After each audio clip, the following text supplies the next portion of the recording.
I want to be in your perfect will for my life. If you can use me. And I was just a young girl, 20 years of age in Moonville, South Carolina, if you can believe that. Many people know Joni Lamb as a well-known Christian broadcaster, author, and co-founder of a global Christian television network. For years, she built a public reputation around messages of faith, hope, family, and religious values. But according to the claims surrounding this story, that carefully established public image became the center of a much more mysterious narrative when reports began circulating about an alleged FBI search at her mansion. The claims raised an immediate series of questions. What, if anything, did investigators reportedly find behind the property's gates? Why did the story attract so much attention? And was there actually a serious investigation taking place? Or had an unverified story grown larger through social media, online speculation, and sensational reporting? Those questions are important because the difference between a documented federal investigation and an internet-generated narrative can be enormous. According to the narrative, FBI agents arrived at Joni Lamb's mansion late at night, their vehicles approaching the property while flashing emergency lights illuminated the large gates surrounding the estate. The dramatic scene described in the story immediately created the impression of a major federal operation. Neighbors were supposedly awakened by the activity, while rumors began spreading about what investigators might have been looking for.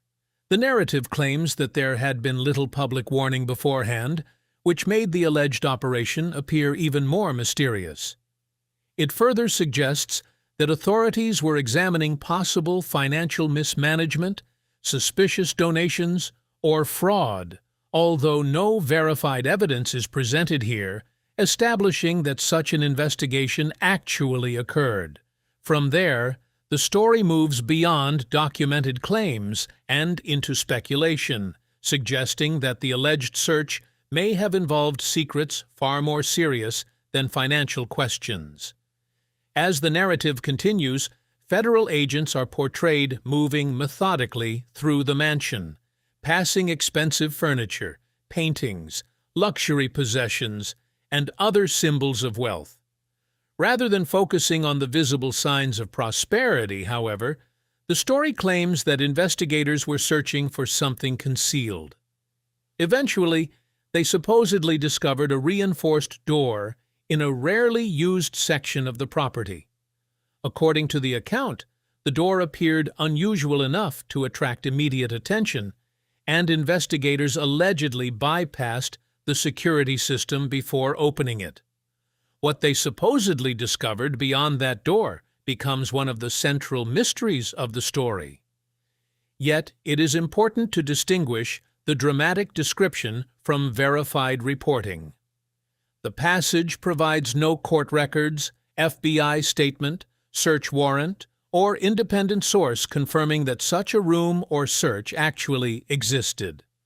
The story then shifts toward the ministry's telethon operation, described as a major fundraising event in which employees answered large numbers of calls from viewers seeking prayer or wishing to make donations. One particularly emotional anecdote involves a former employee who allegedly received a call from an elderly woman who was struggling financially. According to the account, the woman said she had accumulated significant debt and had little money remaining, yet she wanted to donate the remaining available credit on her card because she had heard a promise that a $1,000 donation would result in a $10,000 blessing from God. The employee supposedly felt deeply uncomfortable processing the transaction, and later regarded the experience as a turning point that caused them to question their continued involvement with the organization. Whether or not the specific story can be independently verified, its inclusion serves an important narrative purpose. It introduces a conflict between religious fundraising, personal financial hardship, and the expectations placed on ministry workers. The narrative then returns to the alleged search, and introduces what it calls Joni Lamb's secret room. According to the story, investigators supposedly entered a private study containing rows of locked filing cabinets, a large safe with a digital keypad, financial papers, business contracts, and sealed envelopes allegedly bearing the names of prominent political and religious figures. The account goes on to claim that investigators discovered records associated with offshore accounts, unexplained transfers, and donations that allegedly did not correspond with official records. These are extremely serious accusations, but the passage does not provide documentary evidence establishing that such records existed or that federal investigators actually found them. In a factual documentary, such claims would need to be supported by court filings, law enforcement statements, financial records, or credible independent reporting before being presented as established facts. The most dramatic portion of the narrative comes when investigators supposedly discover a hidden panel behind a bookshelf. According to the story, the panel opens into a concealed room covered in dust, suggesting that it had supposedly remained untouched for years. Inside are described as locked boxes, old videotapes, deteriorating documents, handwritten notes, personal letters, and what appear to be private confessions. The story then introduces a small box containing VHS tapes, each labeled with dates and names. Some of those names are allegedly connected to religious or political figures who had previously faced rumors of misconduct. The narrative emphasizes the investigators' supposedly careful handling of the tapes, portraying them as potentially important evidence. Yet again, no verified source is provided to establish that these tapes, the hidden room, or the alleged documents were actually discovered during an FBI search. The recordings become the turning point of the story because they supposedly transform an investigation focused on financial questions into something much broader.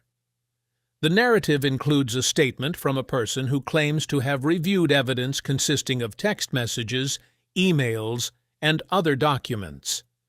That person says the material raised enough questions that they felt compelled to return and speak with Jonathan and Susie to hear their side. They explain that they intended to publish an interview so viewers could examine the information themselves, agree with it, disagree with it, or criticize it. The statement emphasizes the importance of hearing both sides before reaching a conclusion, which introduces a more cautious perspective after the increasingly dramatic allegations presented earlier. The same speaker then says they planned to make a final video explaining the evidence they had been shown. Some of the material reportedly raised serious questions, but rather than immediately treating those questions as proof of wrongdoing, the speaker wanted Jonathan and Susie to respond. After presenting the evidence and including their perspective, the speaker intended to consider the matter finished. This section creates an important contrast with the conspiracy-driven portions of the narrative. Instead of assuming that every suspicious-looking document proves criminal behavior, it acknowledges that allegations require context, responses, and evidence before conclusions can responsibly be reached. From there, the narrative asks the central question that drives the entire mystery. Why would anyone allegedly keep recordings involving powerful or influential people? Several possibilities are suggested, including blackmail, personal protection, or the preservation of evidence concerning events that someone believed might eventually become important. But these possibilities remain speculation within the story.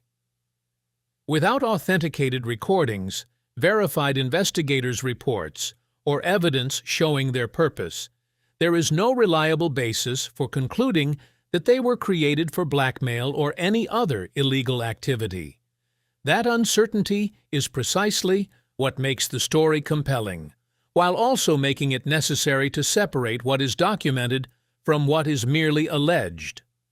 Ultimately, the narrative presents an increasingly dramatic picture of an alleged federal investigation, hidden rooms, financial records, secret recordings, and powerful connections. But the most important question is not simply what the story claims investigators found. It is whether there is credible evidence that the alleged raid and discoveries occurred in the first place. A mansion can contain private rooms, safes, financial documents, recordings, or valuable possessions without any of those things proving criminal conduct. Likewise, rumors involving public figures can spread rapidly online and become increasingly elaborate as each new retelling adds another detail. Until verifiable evidence, official records, or credible independent reporting establish the underlying events. The claims surrounding an alleged FBI investigation at Joni Lamb's mansion should be treated as allegations rather than confirmed facts, hidden secrets that left everyone speechless. But the story did not end with the alleged discovery of the hidden study. According to the narrative, investigators continued searching the property and eventually turned their attention to the basement, where they reportedly discovered another concealed space. Unlike the rooms above, this area was said to contain objects that seemed completely out of place inside an ordinary private residence. There were religious artifacts, old writings, and documents that some people claimed had been preserved for generations. At first glance, the materials appeared historical rather than financial, but their presence raised a new question. Why would such objects be kept in a hidden room? And who had placed them there? Some of the writings were reportedly difficult to interpret. According to the claims, certain passages appeared to discuss unusual or forbidden religious teachings, while other markings looked almost like coded messages. Investigators supposedly photographed and cataloged the materials before moving deeper into the room. Then they encountered another large safe. After spending considerable time attempting to open it, agents allegedly gained access and discovered stacks of cash, whose origins were not immediately clear. Alongside the money were additional recordings and documents, creating the impression that the basement might contain another layer of information connected to the material discovered elsewhere in the mansion. The discovery of handwritten letters reportedly made the situation even more complicated. The letters were said to contain only initials rather than full names, but some people claimed those initials corresponded to powerful individuals. Whether those assumptions were accurate remained unclear. Officials supposedly refused to discuss the contents, citing the sensitivity of an ongoing investigation. That silence only intensified public speculation. If the letters were innocent personal correspondence, why were they hidden? If they contained sensitive information, what exactly did they reveal?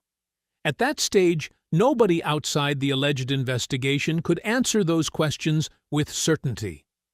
Outside the mansion, reporters were gathering as rumors continued to spread. With cameras pointed toward the property and very little official information available, every unanswered question became an opportunity for another theory. Some claimed the documents contained evidence of corruption involving prominent figures. Others suggested the recordings could include private conversations or alleged confessions capable of damaging powerful organizations. But the lack of an official explanation created a dangerous information gap. When authorities say little, people often fill that silence with their own assumptions.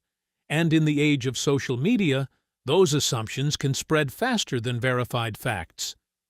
The alleged search reportedly continued for hours. Investigators were said to have uncovered photographs showing meetings between individuals who, according to the rumors, were not expected to know one another. Bank records allegedly showed financial transactions stretching across several years, while a handwritten ledger supposedly listed payments to unnamed individuals or organizations. To those following the story, these discoveries seemed to suggest that the situation could be more complicated than ordinary financial mismanagement. But even if such records existed, their meaning would still depend on context. A financial transfer is not automatically evidence of a crime, and a photograph of two people together does not by itself establish a secret relationship or illegal activity. Eventually, according to the narrative, federal agents removed several boxes of material from the property and left the mansion behind. What remained was a house surrounded by unanswered questions. The alleged search had transformed the property from a symbol of religious influence and success into the center of an expanding controversy. Joni Lamb, who had spent years speaking publicly about faith, hope, and family values, was now being discussed in a completely different context. Every new rumor seemed to add another layer to the story, leaving viewers wondering whether the alleged investigation was simply the beginning of something much larger. Then the narrative takes an unexpected turn, moving away from the mansion and toward an earlier dispute involving Joni and members of her television team. In a widely discussed account, Joni described a disagreement that allegedly occurred during a television program. She said that several weeks earlier, she believed she had been spiritually led to choose a viewer's comment to read on the air after receiving numerous emails about a new hosting team. What appeared to be an ordinary television decision reportedly became the starting point for a much more serious disagreement behind the scenes. According to Joni's account, a producer located a viewer comment mentioning Doug, but Susie reportedly became upset after seeing it. Joni said Susie walked away from the set and left after creating what she described as a scene. Later, Jonathan allegedly entered the studio and told Joni that he would rather read a different viewer comment because he was uncomfortable with the original one. Joni said she questioned him about his decision, but he did not provide an explanation beyond saying that he was uncomfortable. She then told him that if he was unwilling to read the comment, she was not comfortable having him participate in that episode and would remove him from the program. What reportedly surprised Joni most was Jonathan's reaction. She described him as someone who had rarely challenged her in the past, which made his resistance seem unusual from her perspective. She also said that he later sent her an email that she considered mysterious or difficult to understand. Rather than responding immediately, she sought advice from Jimmy Evans, whom she described as someone who had supported her for years and understood the history of the relationships involved. Whether this disagreement had any connection to the broader allegations is unclear, but its inclusion adds another layer of interpersonal tension to the story. So, why did the alleged FBI raid happen in the first place? Was there a previous allegation that triggered the investigation, or did the story develop from rumors surrounding financial questions and internal conflicts? To understand that, we have to examine the claims that began circulating after news of the supposed search reached the public. The truth behind the raid. The moment reports began spreading that the FBI had allegedly raided Joni Lamb's mansion, the story exploded across the internet. Commentators, online creators, and social media users began asking the same question. What could possibly have caused federal investigators to search the home of such a prominent religious figure? Within hours, speculation was moving faster than confirmed information. Some people believed the situation was connected to financial irregularities, while others became convinced that something far more serious had been hidden behind the public image of the ministry. Because the alleged FBI operation was surrounded by uncertainty, different explanations began competing with one another. One theory suggested that the matter involved financial fraud or questionable management of donations. Another suggested that private relationships and powerful connections were involved. And as the story was repeated across social media, each version seemed to become more dramatic. The absence of clear documentation only made the mystery more difficult to resolve, because people began interpreting every rumor as a possible clue. One of the most widely discussed theories focused on money. Joni Lamb had spent decades connected to a major religious broadcasting organization supported by donations from viewers and followers. Supporters viewed those contributions as resources used to operate the ministry and spread its message. Critics, however, questioned how large religious organizations manage significant donations, particularly when their leaders are associated with expensive properties, travel, events, and other high-value expenses. Once rumors of a federal investigation appeared, those old questions were suddenly examined under a much more suspicious lens. Online discussions began focusing on alleged financial records, overseas transactions, business relationships, and expensive purchases. Some posts claimed investigators had discovered transfers involving unknown accounts or companies. Others pointed to luxury properties, private aircraft, and gatherings involving wealthy or influential individuals. But this is where the story becomes particularly difficult to separate from speculation. Financial transactions can have legitimate explanations, and expensive possessions do not automatically demonstrate financial wrongdoing. Without authenticated records or official findings, these claims remain allegations rather than proof. Then came the most dramatic part of the theory. According to people discussing the alleged investigation, agents had supposedly discovered a private study, a hidden safe, and recordings stored inside the property.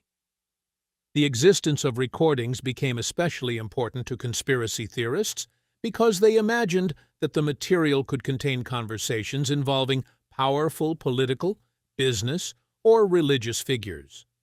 Some even suggested that the recordings could have been intended as leverage or protection. Yet no verified evidence presented in this narrative establishes that the recordings were used for blackmail or that they contained evidence of criminal conduct. As these theories spread, online forums became filled with increasingly elaborate explanations. Some people wondered whether the alleged search was connected to a much larger network of influential individuals. Others suggested that Joni might have been collecting information for her own protection. Another group argued that the entire story could have been exaggerated or fabricated as part of an attempt to damage her reputation. Each theory offered a different explanation, but none could answer the most basic question with certainty. Where was the independently verified evidence confirming the alleged raid and the discoveries being described? That question becomes the key to understanding everything that follows.